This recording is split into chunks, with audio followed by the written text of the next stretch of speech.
everyone, welcome to my channel Tech Savvy. So today we are going to see about Git configuration and Git commands demo. So for that, first we need to configure the Git. First we need to download the Git and then we need to configure it. Then only we can do the demo for the Git commands. So there are lots of way to install the Git. There is one way we can install it in any of the Linux machine or Ubuntu machine, or we can download that for the Windows also. So as you can see, this is the URL. You just need to simply type in the Google that download Git for Windows. So you will redirect it to this link. Here you will able to see the standalone installer or portable installer for every type of Windows machine. Either it could be 32-bit or it could be 64-bit. So I will just simply download the 64-bit installer as my system is 64-bit, so it is downloading.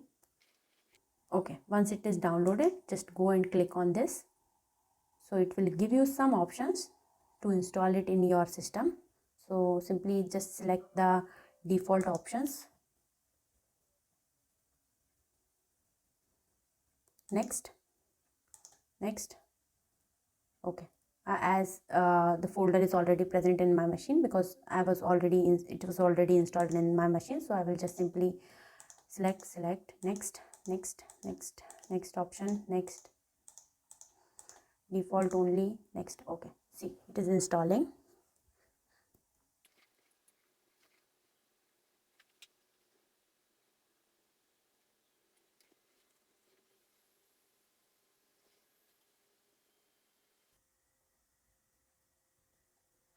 Okay, so it is installed. Just click on finish.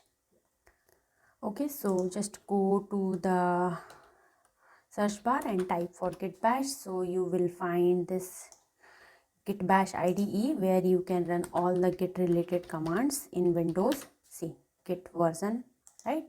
You can go on command prompt also, and under this command prompt also you can run all the git related commands.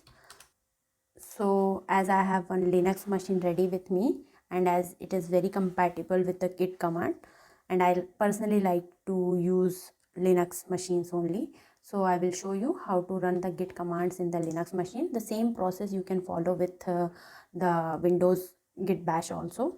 So here, first, before moving ahead or before installing Git, what I will do, I will just simply update the machine so that if anything is remaining, it will pick up. So yum update -y. Okay, so my machine is updated. Now let me install Git. So the command is yum install git -y.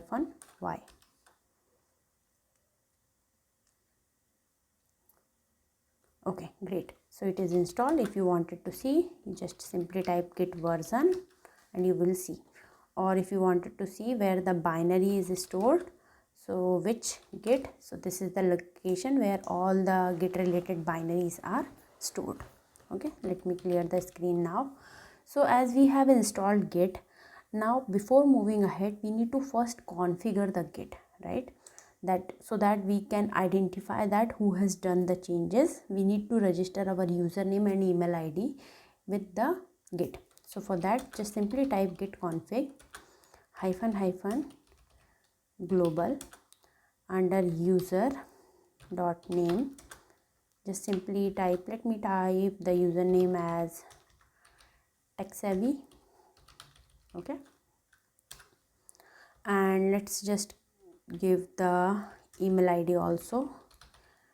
Email, yeah, right, techsavvy@xyz.com. okay, great.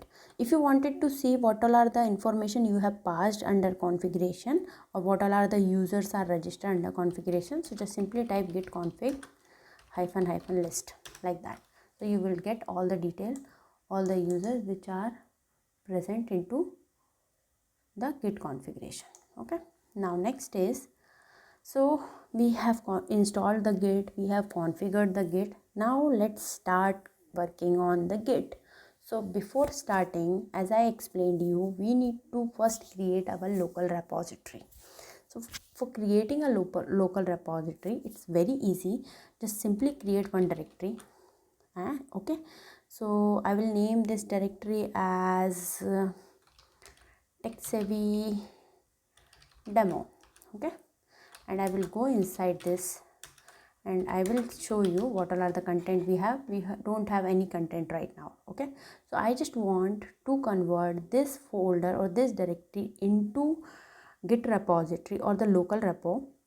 So for that, what command I told you, that is git init. Okay, just simply run that. So once you will done git init, you will see one hidden folder, that is .git, is been created. Okay, so the .git folder is having all the dependencies, all the files, all the folders related which is required for the local repository. Okay, now let's start working.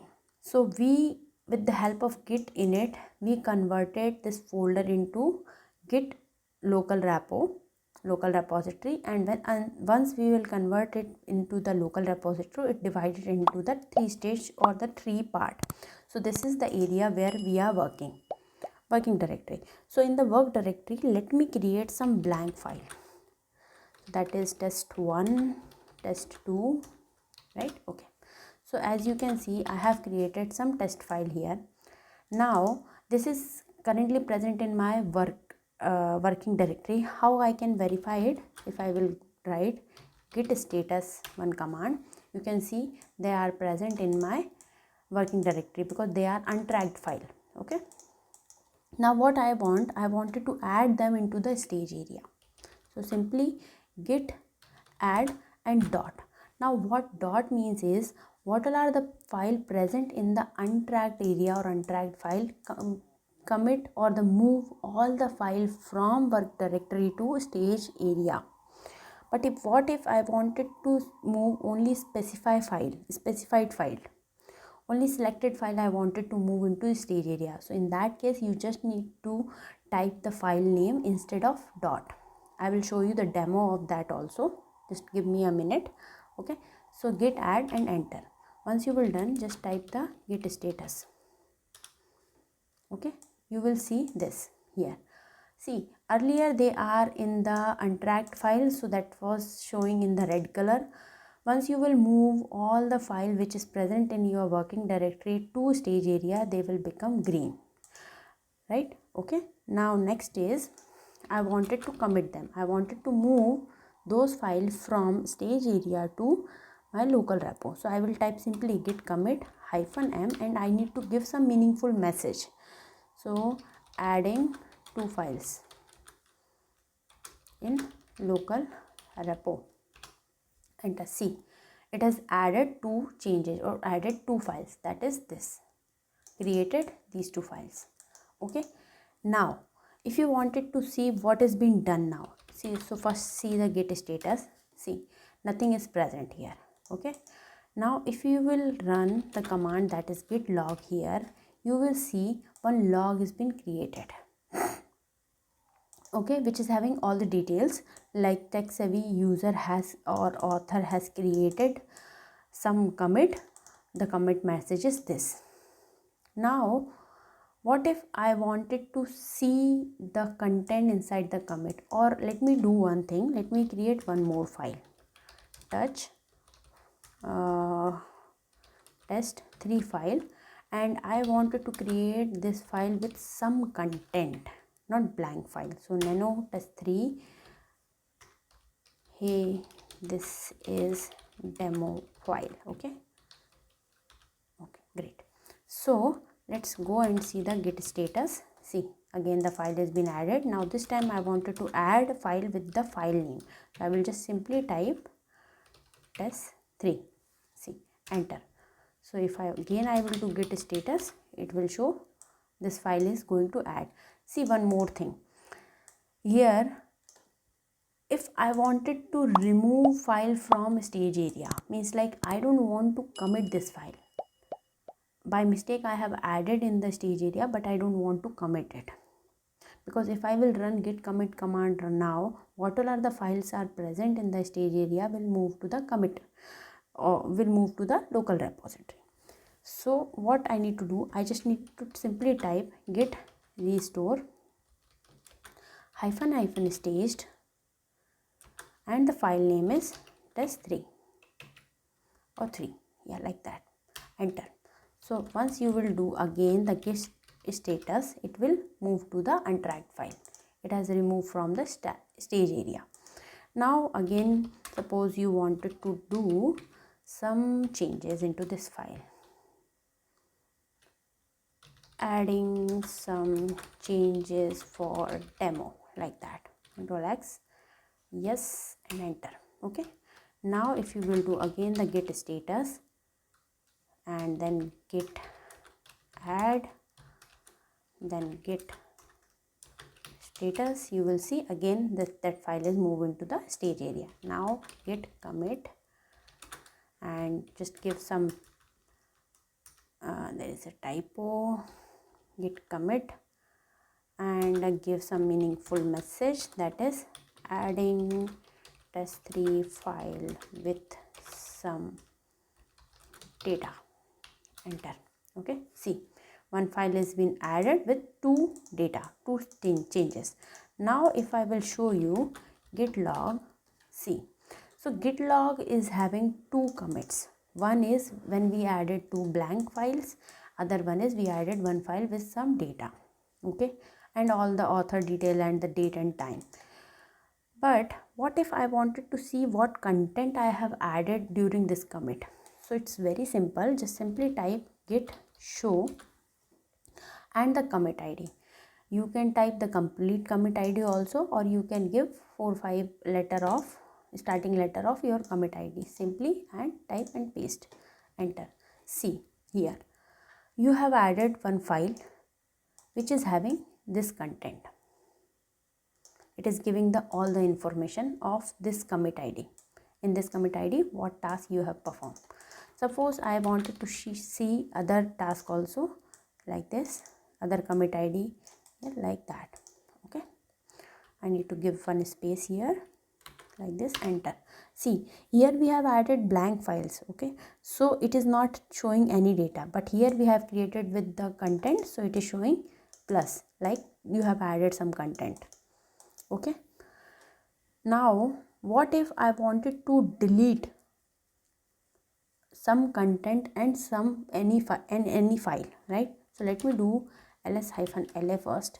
See, I wanted to remove rm-rf test2 file, so I have deleted it, and I also wanted to remove some content from the file, that is test3. So I will simply type nano test3 and I will delete this line. Okay, so let's, yes, enter. Now I will see what happened with the git status. See, it is showing you have done some modification in this file and you have deleted this file. Okay, so let's just quickly type this git add all. Okay, then git commit -m removing test2 and removing data from test3. Okay, enter. So let's just quickly see git log, and in the git log you will see another commit has been created. Okay, so let's just quickly see the content what we have done in this commit ID. Just simply paste and enter. See, here minus sign is showing under test3 file you have removed this line and you have deleted this test2 file.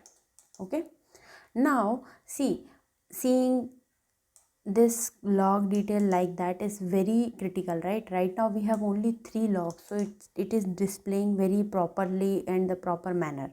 But if I have 50 logs, so it's very difficult for me to identify what the things is being done in which commit and how to track that.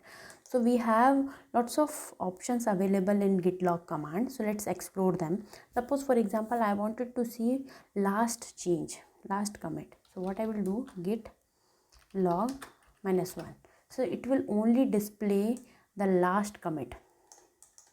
Suppose I wanted to see only last 2 commit, so I will type C. So it will only show me the last 2 commits. Okay, now suppose I don't want this author name and date to be display every time. So for that I can do git log --one line. So with the help of this command git log one line, it will give all the information in one line. Like this is the commit ID. Under this each commit ID we have performed certain task. So it will give me the message which we have passed in each commit. Now I wanted to see in which commits command or in which commits message I have given adding. I wanted to see in which commit ID I have added some files or something.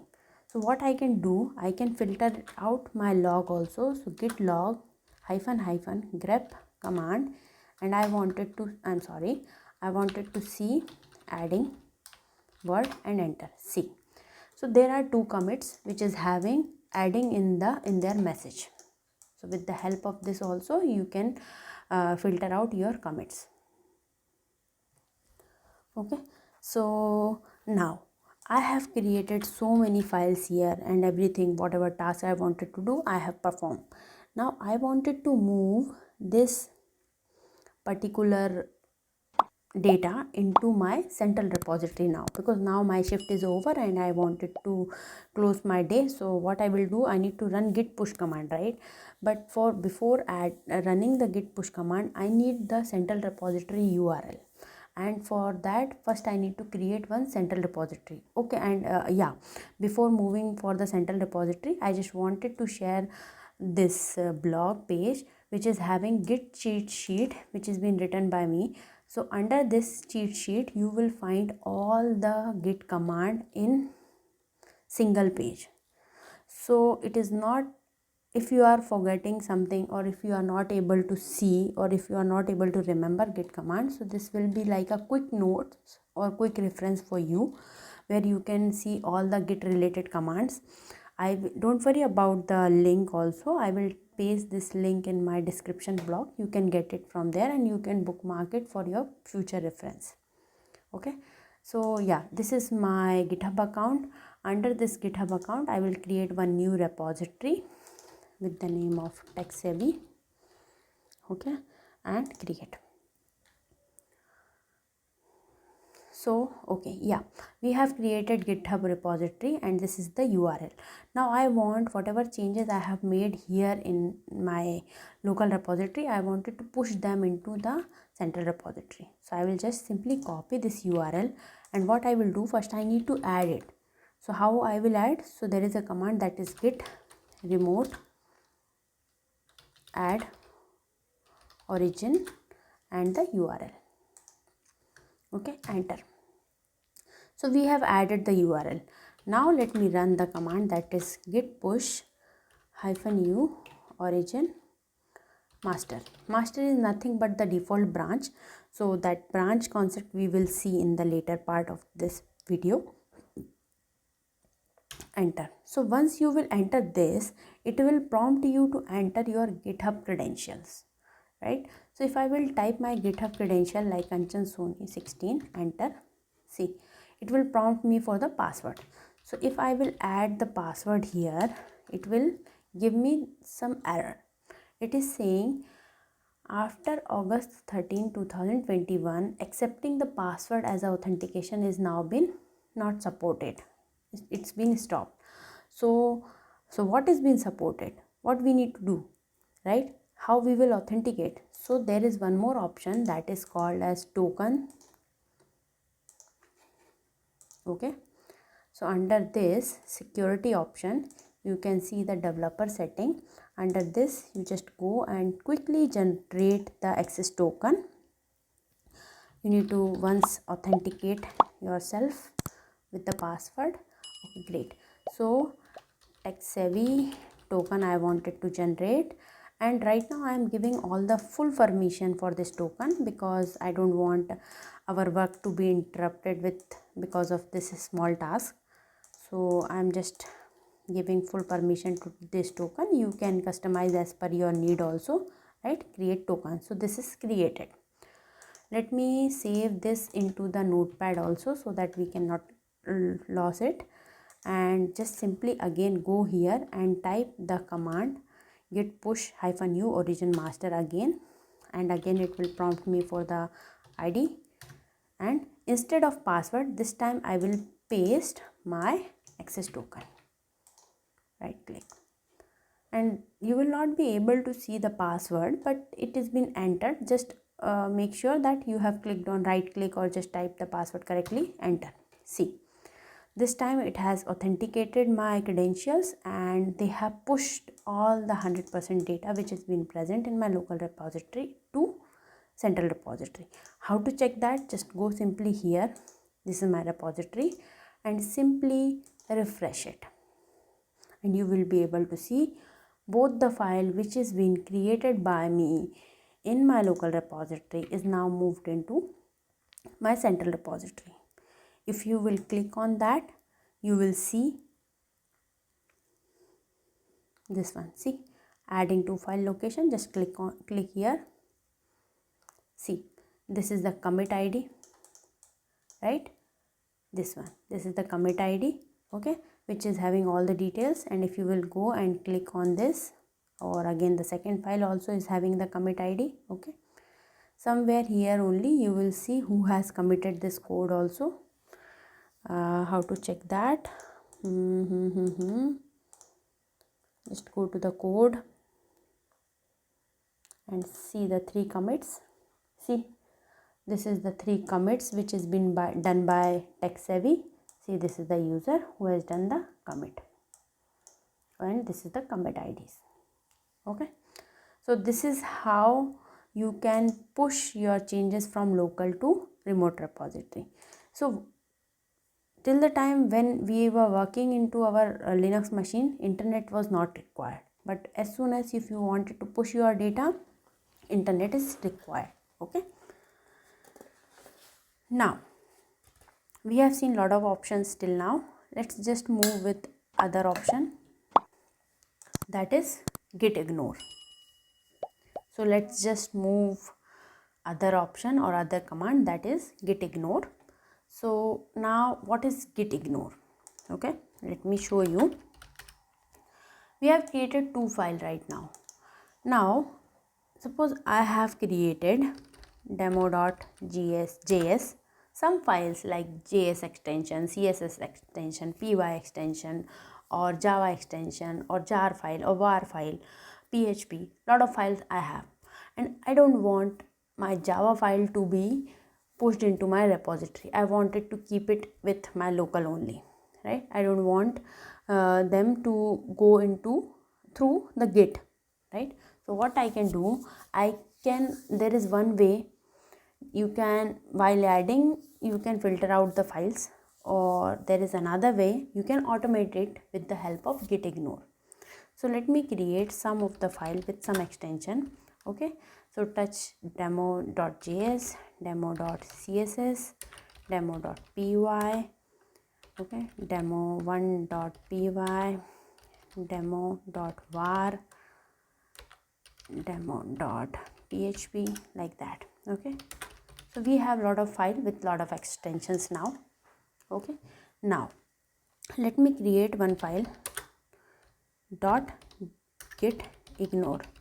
Remember one thing, the naming convention and the capital letter or small letter or anything, it has to be same.